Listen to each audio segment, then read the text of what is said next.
This is another video in my series on alternating current. In this video, I'm going to continue to look at complex power. You can find this topic in my course entitled Power Analysis in AC Circuits. You can access this and my other courses on my Stan Store at this web address. Before proceeding though, I want to remind you of 𝐃𝐈𝐒𝐂𝐋𝐀 sale that is only running from July 16th to July 17th, which they call their Prime Day Big Deals. You can check out this sale immediately at this web address.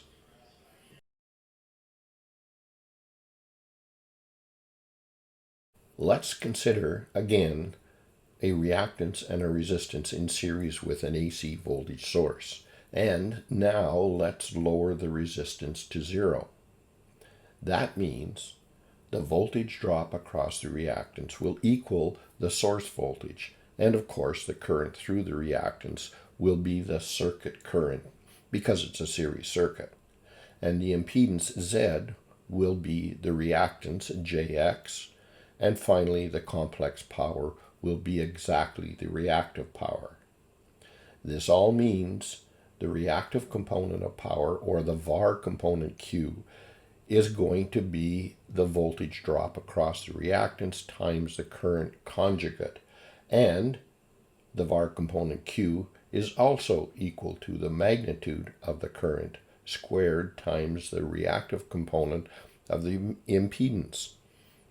And it also equals the voltage drop across the reactance squared over the conjugate of the reactance.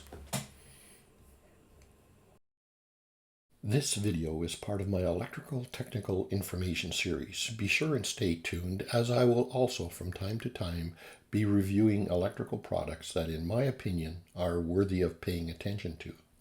This address will give you access to the supplier of aforementioned products, and it is also the connection to obtain a free copy of my 50-page electrical power crib sheets.